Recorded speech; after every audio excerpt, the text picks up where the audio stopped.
जय हिंद। आइए आज हम अभी एक नए करेंट अफेयर टॉपिक जिसमें कि है कि Nepal will the first foreign country to adopt UPI. देखो, यूपीआई एक भारत का इन्वेंशन है मनी ट्रांजैक्शन को लेकर from one bank account to another bank account. ठीक है, तो एज अ इंडिया लेवल पे तो इसका तो बहुत सारे कह सकते हैं कि लोगों के द्वारा इसे यूज किया जा रहा है और भारत के वर्तमान सरकार के द्वारा, प्रधानमंत्री के द्वारा जब से ये आए हैं तो टेक्नोलॉजी पे अधिक इनका डिपेंडेंस रहता है और एक प्रकार से टेक्नोलॉजी, एआई, आर्टिफिशियल इंटेलिजेंस, इन तमाम चीज़ों को बहुत कह सकते हैं कि एक लार्ज और मास स्केल पे बढ़ावा देते हैं। फिर जनधन बैंक अकाउंट के द्वारा जो है एक आम लोगों को मिनिमम बैलेंस पे, जीरो बैलेंस पे बैंक अकाउंट खोला गया। अब जब लोगों ने बैंक अकाउंट खोला तो मैं कह सकते हैं पैसों का लेन देन भी जो है अब ऑनलाइन का जो है प्रचलन बहुत अधिक बढ़ा। जियो लॉन्च हुआ तो नेट सस्ता हो गया। तो बहुत सारे ऐसे सर्कमस्टांसेस बिल्डअप हुए जिसके माध्यम से लोग जो है अब जो है अगर एक सिंपल से अगर कोई दूध का पैकेट भी खरीदता है तो वो ऑनलाइन पे कर सकता है। बस का टिकट भी देखो, अब दिल्ली वगैरह में खरीदते हैं तो लोग ऑनलाइन खरीद लेते हैं। अगर कहीं कुतुब मीनार घूमना हो, इंडिया गेट घूमना हो, जहाँ भी मतलब पासेस वगैरह, मेट्रो का टिकट हो तो ऑनलाइन अवेलेबल है। तो ये सब सारी चीज़ें हैं कि Nepal will be the first country. अब है क्योंकि जितने भी डिजिटल ट्रांजैक्शन और डिजिटल इंडिया के मूवमेंट में एक मार्ज और कह सकते हैं मेजर और मास स्केल पे जो है डिजिटल ट्रांजैक्शन को पुस्टअप करने के लिए और बढ़ावा देने के लिए सरकार के द्वारा भी प्रयास किया जा रहा है। और ठीक उसी को देखते हुए बहुत सारे प्राइवेट और पब्लिक ऐसी इंटरप्राइजेस, कंपनियां जो कि ऑनलाइन ट्रांजैक्शन में सहूलियत प्रदान करने के लिए इस्टेब्लिश किए जा रहे हैं और बनाए जा रहे हैं। ठीक उसी में जो है एक यूपीआई, ठीक है, यूपीआई जो है एक माध्यम है, एक प्रकार से कह सकते हैं यूनिफाइड पेमेंट इंटरफेस है, जिसके माध्यम से इंस्टेंटली मतलब तुरंत, रियल टाइम में, मतलब जब अभी हम तुरंत अगर ट्रांसफर करना चाहे तो तुरंत। ऐसे आप देखो बैंक वगैरह अगर चेक के माध्यम से ट्रांसफर करते हैं तो आप चेक भरते हैं, फिर एक ट्रांसफर फॉर्म भरा जाता है एनईएफटी का। उसके बाद जो है आपको एक समय लगता है कि एक बैंक जो है पहले उस चेक और उसमें देखेगी कि आपके बैंक अकाउंट में वो अमाउंट है या नहीं, उसके बाद वो किसी दूसरे बैंक में वो ट्रांसफर करेगी। तो एक प्रकार से आपका दिन भर का समय लग जाता है। लेकिन अगर आप इस यूपीआई के माध्यम से अगर आप ट्रांसफर करते हैं या ट्रांजैक्शन, कोई भी ट्रांजैक्शन ऑनलाइन करते हैं तो विद इन अ मिनट आपको यह मैसेज आ जाता है कि आपका पैसा ट्रांसफर कर दिया गया है फलाना अकाउंट में, फलाना अकाउंट में। ठीक है, तो ये है इंस्टेंट रियल टाइम। इंस्टेंट मतलब तुरंत और रियल टाइम मतलब एकदम तुरंत, अभी के अभी। ठीक है, और पेमेंट सिस्टम, पेमेंट मतलब एक दूसरे का मुद्रा में जो है लेन देन या बदलाव कह सकते हैं।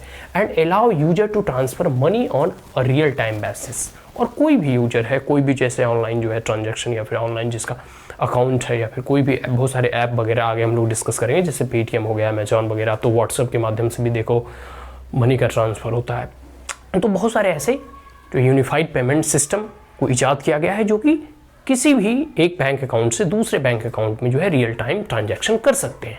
अब यह तो भारत में ऑलरेडी इसे का जो है बहुत लार्ज स्केल पे यूज किया जा रहा है। जब से कोविड-19 हुआ तो लोग अब बैंक जाना भी नहीं चाहते। कौन जाएगा बैंक, लाइन में लगाओ, दिन भर खड़े रहो, आओ जाओ। अब जैसे फॉर एग्जांपल दिल्ली में तो आपको एट डोर स्टेप आपको बैंक वगैरह मिल जाएंगे।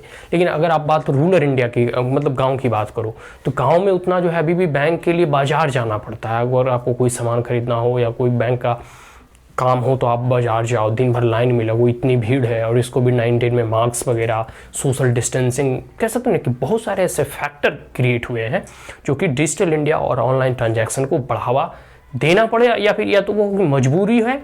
लोग मतलब एक प्रकार से अब किसी कोरोना से डर नहीं लगता। सब लोग सोचते यार भीड़ में जाओगे कोरोना हो जाएगा, तो इससे अच्छा घर से ही बैठे। अब किसी को भी जैसे आपको कहीं भी एमए वगैरह या बीए वगैरह में एडमिशन ले रहे हैं, कहीं भी कॉलेज या फिर आप कोई भी competition, SSC, banking, UPSC, railway का अगर फॉर्म भर रहे हैं तो आप घर बैठे जो है ऑनलाइन अपने एटीएम के माध्यम से ट्रांजैक्शन कर सकते हैं।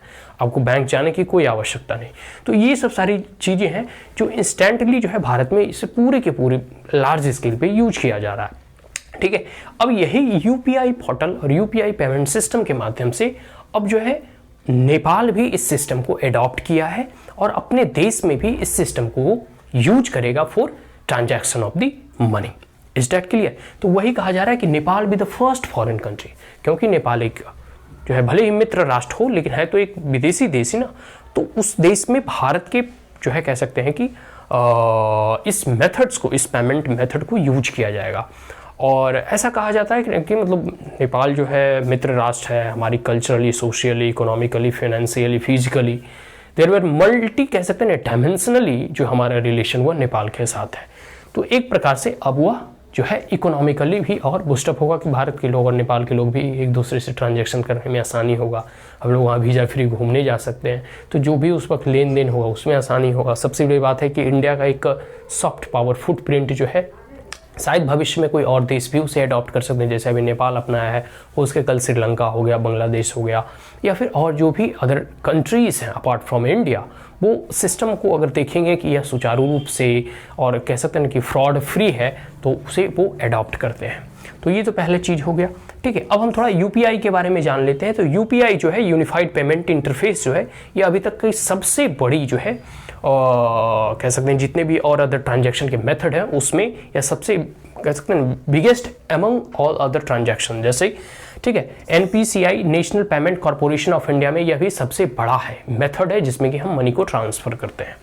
एनएच हो गया, आईएमपीएस हो गया, फिर आधार इनेबल पेमेंट हो गया। आधार के माध्यम से भी देखते हो हम लोग अंगूठा बैंक में लगाते हैं और जो सर्विस सेंटर होता है वो हमें ट्रांजैक्शन के माध्यम से हमारे अकाउंट में देख लेता है कि भाई इसके अकाउंट में कितना पैसा है, और कुछ अमाउंट पैसा जो हमें निकालने होते हैं वो हमें प्रोवाइड कराता है। फिर भारत बिल पेमेंट सिस्टम भी है जिसमें कि हम लोग बिल पे वगैरह करते हैं। फिर रुपए कार्ड वगैरह या हो रुपए ट्रांसफ़र के माध्यम से भी हम अपने पैसे और मनी को ट्रांजैक्ट करते हैं। तो ये तो चीज़ हो गया यूपीआई के बारे में। और आगे है टॉप यूपीआई, कुछ ऐसे प्रमुख यूपीआई के को नाम सभी लोग यूज करते हैं, जैसे फ़ोनपे हो गया। अब फ़ोनपे नहीं भी हो लेकिन पेटीएम तो सबके मोबाइल में होता है, पेटीएम और गूगल पे वगैरह हो गया। ठीक है, अमेजॉन पे, अब तो अमेजॉन पे भी आ गया। अमेजॉन हालांकि ई कॉमर्स की कंपनी है, बट अब देखो व्हाट्सअप भी अपने जो है एक पेमेंट मेथड लॉन्च किया है अपने ऐप में।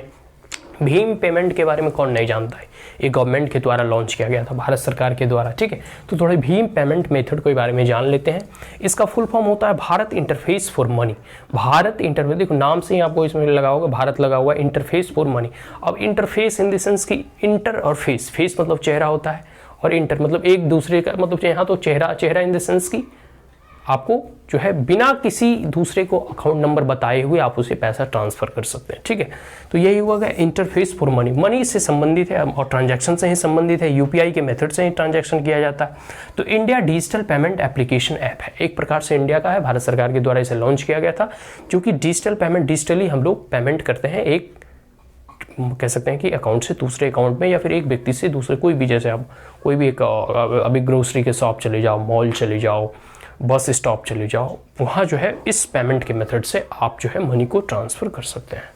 आगे है वर्क थ्रू द यूपीआई, और यूपीआई का ही मेथड है, यूपीआई के साथ जो है वर्क करता है।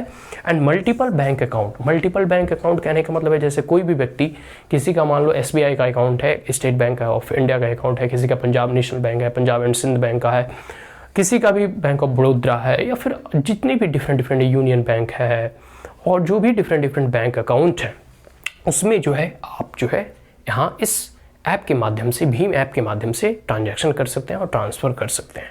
एक प्रकार से सिंगल मोबाइल ऐप सिस्टम है, उस ऐप के सिस्टम से आप अपना ट्रांजैक्शन कर सकते हैं। And developed by NPCI national payment corporation of India, ये किसके द्वारा डेवलप किया गया था? National payment corporation of India, एक प्रकार से कह लो भारत सरकार के द्वारा। आगे है रियल टाइम, इसके कुछ फीचर्स हैं। रियल टाइम ट्रांसफर है, 2016 में से लॉन्च किया गया था मोदी सरकार या फिर प्रेजेंट गवर्नमेंट के द्वारा। रियल टाइम ट्रांसफर हमने पहले ही बता दिया था कि तुरंत और इंस्टेंटली ट्रांसफर, मतलब आप उसको क्यूआर कोड को स्कैन करते हो और वहाँ मनी भेजते हो, आपको 1 रुपया भी भेजना हो तो तुरंत वहाँ ट्रांसफर हो जाता है। ठीक है, आगे है 3 लेवल ऑथेंटिकेशन।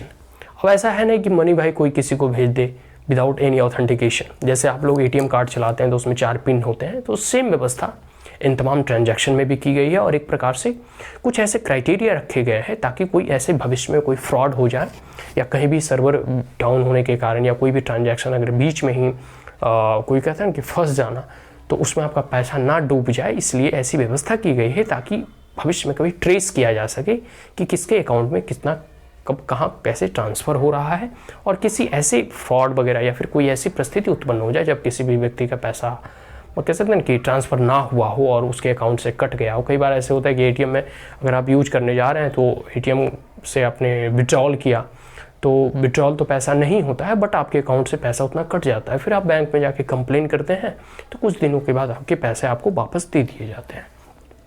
तो ऑथेंटिकेशन का मेजर है। दूसरी बात, ऑथेंटिसिटी बहुत ज़रूरी है, क्योंकि अगर कोई से कह सकते हैं कि कोई भी व्यक्ति तो इस प्रकार से कोई भी किसी का भी पैसा निकाल लेगा, कोई भी किसी का भी पैसा ट्रांसफ़र कर लेगा। जिस प्रकार से एटीएम में पिन कोड और पिन नंबर दिए जाते हैं, ठीक उसी प्रकार इसमें भी उसकी व्यवस्था की गई है। तो सबसे पहला है कि पॉइंट डिवाइस आईडी। हर एक मोबाइल जो हम रन करते हैं उसकी एक आईडी होती है, तो उस आईडी को और मोबाइल नंबर के माध्यम से ही हम भीम ऐप चला सकते हैं। जब आप भीम ऐप को खोलेंगे तो उसमें आपको मोबाइल नंबर मांगेगा, और जो मोबाइल नंबर कह सकते हैं आप देंगे तभी वो जो है आप ट्रांसफ़र कर सकेंगे। आगे है सैनिक bank account in order to conduct a transaction. सबसे बड़ी बात है कि आप ट्रांसफ़र करेंगे तो आज जब आपके बैंक अकाउंट में पैसा होगा। अब पैसा तभी होगा जब आप किसी उसे बैंक अकाउंट से लिंक करेंगे। तो इसके लिए ज़रूरी है कि भीम ऐप के जरिए अगर आप ट्रांसफ़र करते हैं तो किसी एक बैंक अकाउंट से उसका लिंकेज होना चाहिए, सैनिक होना चाहिए। मतलब आपके पास भी अगर मल्टीपल बैंक अकाउंट है, बहुत अमीर लोग हैं, तो आप डिफरेंट बैंक अकाउंट के माध्यम से सैनिक करके आप किसी दूसरे लोगों को उसे ट्रांसफ़र कर सकते हैं। आगे है user set the app and create a pin. सबसे बड़ी बात है कि आप 4 डिजिट का पिन क्रिएट करते हैं। जैसे कोई भी आप चीज़ चलाते हैं, फेसबुक हो गया, व्हाट्सअप हो गया, and other social media handles हो गया, या कोई भी चीज़, इवन कि एक सिक्योरिटी लॉक भी आते हैं जिसमें कि आप तमाम ऐप्स को, अपने फाइल और फोल्डर्स को लॉक कर सकते हैं। ठीक उसी प्रकार इसका भी एक लॉक पिन है कि बिना चाबी का ताला नहीं खुलता। ठीक उसी प्रकार there were a PIN for using this app, भीम ऐप। ठीक है, तो ये पूरे के पूरे हमने डिस्कस किया कि Nepal will be the first country to adopt a UPI, और उसके बाद हमने जाना यूपीआई क्या है, और फिर हमें एग्जाम्पल के तौर पे भीम ऐप के बारे में जाना। Is that clear? So that's all. And अब जो है हम इस करेंट अफेयर टॉपिक को यहीं सम अप करते हैं। And if you are the first time on my channel then like it, share it, as well as subscribe it, also press the bell icon. And if there were any queries, comments, suggestion, advice, you may comment in the comment box. Thank you once again. Have a great day.